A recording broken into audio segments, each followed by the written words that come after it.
Hello అండి, welcome back to my channel Ramya mother. ఎలా ఉన్నారు? కొత్తగా ఎవరైనా ఛానల్ చూస్తుంటే ప్లీజ్ సబ్స్క్రైబ్ చేసుకోండి అండ్ కింద ఉన్న బెల్ ఐకాన్ని ప్రెస్ చేయండి. మీకు నోటిఫికేషన్స్ అనేవి తొందరగా వచ్చేస్తాయి. ముందుగా అయితే ఈరోజు మా కాలనీలో గణేష్ నవరాత్రులు అన్నీ జరుపుకుంటున్నాం కదా, సో అవైతే కంటిన్యూస్గా నేను బ్లాగ్స్ని పోస్ట్ చేస్తున్నాను అండి. ఇంకెవరైనా చూడకపోయి ఉంటే ఒకసారి చూడండి. ఈరోజు అయితే మా కాలనీలో గణేష్ని ముందు దీపోత్సవం జరుపుకుంటున్నాము. సో దానికోసం అని మేము బియ్యపిండితో దీపవంతులు అనేవి తయారు చేస్తున్నాం అనమాట. సో దానికోసం బియ్యం తీసుకొని ఒక కేజీన్నర బియ్యం పట్టించేసుకున్నానండి. కడిగి వాష్ చేసి బియ్యం పిండి పట్టించేసుకుని ఆ బియ్యం పిండిలో కొంచెం బెల్లం అండ్ ఒక అరటిపండు, కొద్దిగా ఆవు నెయ్యి అండ్ దీంట్లో ఏంటంటే వాటర్ కలుపుకోకుండా ఓన్లీ పాలతోనే మనం ఈ దీపవంతులు అనేవి తయారు చేసుకోవాలన్నమాట. ముందుగానే మనం ఈ పాలు అనేవి యాడ్ చేస్తే ఈ బెల్లము ఈ మన అరటిపండు ఏదైతే ఉందో కలవదు, కాబట్టి ముందుగా ఉండలు లేకుండా అవి మొత్తంగా స్మాష్ చేసుకొని తర్వాత పాలు అనేవి యాడ్ చేసుకుంటూ మొత్తం అసలు మనకి ఇలాంటి కొంచెం కూడా ఉండలు లేకుండా చేసేసుకోవాలన్నమాట. చూస్తున్నారు కదా, ఇలా పిండిని కంప్లీట్గా మంచి సాఫ్ట్ డవ్ వచ్చేంతవరకు కలిపేసుకోవాలండి. నాకు కూడా ఇది తెలియదు, మా ఫ్రెండ్ని నేను కాల్ చేసి వెంటనే అడిగి తెలుసుకున్నాను. ఫస్ట్ టైం చేసినా కూడా పర్ఫెక్ట్గా వచ్చిందండి. ఎవరికైనా ఉపయోగపడుతుందని మీకు డీటెయిల్గా నేను చూపిస్తున్నాను. ఎవరికైనా ఉపయోగపడితే మీరు ఎప్పుడు చూసినా ఒకసారి కామెంట్ చేయండి. నా వల్ల ఈ ఇన్ఫర్మేషన్ ఒకరికైనా యూజ్ అయిందని ఒక చిన్న హ్యాపీనెస్ అనమాట. చూసినారు కదా, ఇలా పర్ఫెక్ట్గా నేను దీపవంతులు అయితే ఒక 60 to 70 చేసుకున్నామండి. ఈవినింగ్కి సరిపడా స్వామివారి ముందు ఈ దీపాలు అనేవి వెలిగించి మన మనసులో ఉన్న ఏదైనా కోరిక కానీ చిన్న సంకల్పం అనేది చెప్పుకుంటే మనకి మంచి జరుగుతుంది, అనుకున్నది నెరవేరుతుందని చిన్న హోప్ అనమాట. తర్వాత ఇలా దీపవంతులు చేసేసుకొని ఆ బియ్య దీపం దాంట్లో ఆవు నెయ్యితో చేసిన మనం ఈ పువ్వత్తులు ముందుగానే తడిపేసి పెట్టుకొని కుంకుమతో అలంకరించేసుకోవాలన్నమాట. వెళ్ళాక మనం ఏంటంటే స్వామివారి ప్రాంగణంలోకి వెళ్ళిన తర్వాత మనం దీపాలు అనేవి వెలిగించుకోవచ్చు.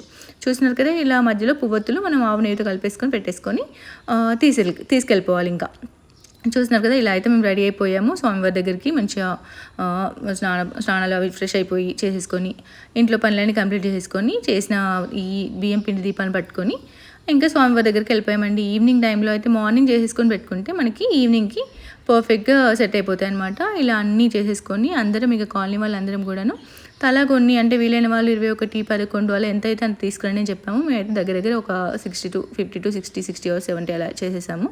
సో చూస్తున్నారు కదా, తర్వాత స్వామివారి ముంగిట ఇంకా ఇలా కొంచెం శివలింగంది స్వస్తిక్ అండ్ ఓం నేనే స్వయాన వేసానండి. ఫస్ట్ టైమా బట్ సక్సెస్ఫుల్గా వేశాను. ఈజీలీ అంత అనిపించలేదు, హార్డ్ అని ఏం అనిపించలేదు. ఫస్ట్ టైం వేసినా కూడా ఏదో అసలు తెలియని, ఇంకా స్వామివారి ముంగిట కదా వేసేది, పెద్దగా అసలు టెన్షన్ ఏం అనిపించలేదు. తెలిసిన ఏదో ఎప్పుడు వేసేదానిలాగానే అనిపించింది. ముగ్గులు వేయడమే చాలా తక్కువను, అయినా కూడా అంత ఏంటో ఈజీగా వేసేసాను. చాలా హ్యాపీ అనిపించింది. పర్ఫెక్ట్గా వేసేసాను. తర్వాత వాటి మీద నుంచి మనం తీసుకెళ్ళిన ఈ దీపవంతులు అయితే ఉన్నాయో బియ్యపిండి దీపాలు, సో ఆ బియ్యపిండి దీపాలు కూడా అన్నీ పెట్టేసుకొని అలంకరణ చేసి పూలతోని అండ్ కొంచెం పుష్పాలు కొంచెం అక్షంతలు అని వేసి అయ్యగారు అలంకరణ చేయమని చెప్తాను. అయ్యగారు చెప్పిన రీతిలోనే మేము దీపాలతోని అది లింగం కానీ స్వస్తిక్ కానీ అలంకరణ చేసేసి కాలనీ వాళ్ళందరం ఇంకా అటెండ్ అయిపోయి ఇంకా దీపాలు అనేవి వెలిగించామండి. సో మనకి ఏంటంటే ఈ దీపాలతో అలంకరించినప్పుడు మనకు ఒక పాజిటివ్ వైబ్ అండి. దేవుడి దగ్గర మనం ఎలాంటి ఏమున్నా ఇంట్లో డైలీ పూజ చేసుకునేది ఒక ఎత్తు అయితే మనం గుళ్ళో కానీ మన ఏమంటారు ఇలా నవరాత్రుల టైంలో దుర్గా నవరాత్రులు కానీ ఈ వినాయక నవరాత్రులు కానీ చేసుకున్నప్పుడు మనకు ఒక మంచి పాజిటివ్ వైబ్ ఉంటుందండి. అక్కడ మనం దీపాలు వెలిగిస్తే అందులో అందరం కలిసి పాల్గొని మంచి ఒక సెలబ్రేషన్ అది చేసుకుని ఉంటే ఏంటో తెలియని మనసు ఒక మంచి హాయి ఉంటుందండి. ఏమంటారు? ఒకసారి మీరు ఎంతమంది ఇలా కనెక్ట్ అవుతారనేది మాత్రం కామెంట్ చేయండి.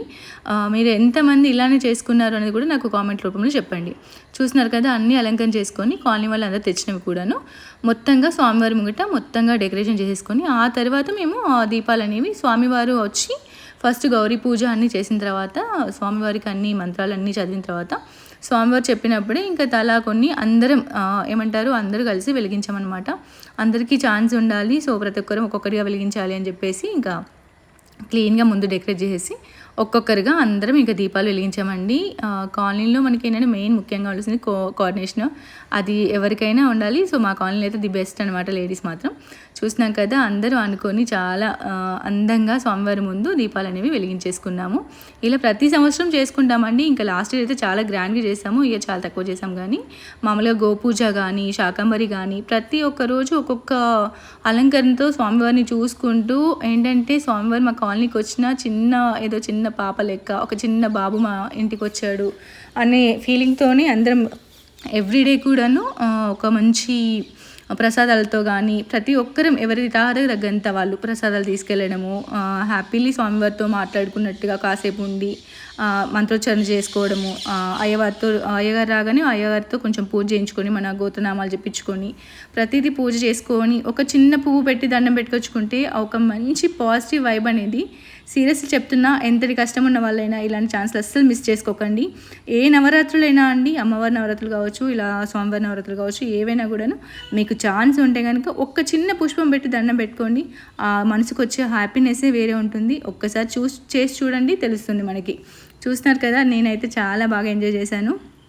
ప్రతి ఒక్కరం హ్యాపీలీ ఎంజాయ్ చేసాము. ఈ కార్యక్రమంలో అయితే మెయిన్గా ఏంటంటే లేడీస్కి ఈ టైంలో చాలా టైం దొరుకుతుందండి. ఈవినింగ్ కానీ మార్నింగ్ కానీ పూజల్లో కూర్చోవడము, పాల్గొనడము, ప్రతి యాక్టివిటీని హ్యాపీగా షేర్ చేసుకోవడము, ప్రతిదీ మాట్లాడుకొని వాళ్ళ విషయాలు కానీ, ఆ టెంపుల్ గురించి కానీ, ఆ దేవుడి గురించి కానీ ప్రతిదీ తెలుసుకోవడము. ఒక ముచ్చట అనేది ఎక్కువనే తెలుసుకుంటాం కానీ ఊరికే ఇంట్లో ఉన్నప్పుడు దానికంటేను ఇలా అందరం కలిసినప్పుడు మాట్లాడుకునే దాంట్లో తెలుసుకునే జ్ఞానం అనేది చాలా ఎక్కువ ఉంటుందండి.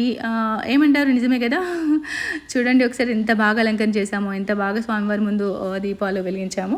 మీకు నచ్చితే కనుక షూర్లీ నా ఛానల్ని సబ్స్క్రైబ్ చేసుకోండి, నా ఛానల్ని ఫాలో అవుతుండండి. ఇలాంటి మరిన్ని వ్లాగ్స్ కోసం షేర్ చేయండి నా వీడియోస్ని కూడా. కొత్తగా ఛానల్ స్టార్ట్ చేశాను కాబట్టి కొంచెం తడబాటు ఉంటుంది, లేదు అంటే కొంచెం అటు ఇటుగా ఉంటుంది. బట్ కొంచెం ఎక్స్క్యూజ్ చేసి మాత్రం నన్ను ప్రోత్సహించండి. చూస్తున్నారు కదా, ఇలా అయితే మా కాలనీలో అందరం కలిసి ఇంకా పూజలు బాగా చేసేసుకొని మొత్తం ఒక కుటుంబంలా కలిసిపోతామండి ఇలాంటి కార్యక్రమంలో మాత్రమే. ఏమంటారు కదా? చూస్తున్నారు కదా, ఇలా ఎంత హ్యాపీలీ అన్నీ కూడాను బాగా కుదిరినాయి. నేనైతే అసలు ఎక్స్పెక్ట్ చేయలేదు, అంత బాగా వేస్తాను, అంత బాగా అలంకరిస్తాను నేను కూడా అనేసి. నాకు అసలు తెలీదు.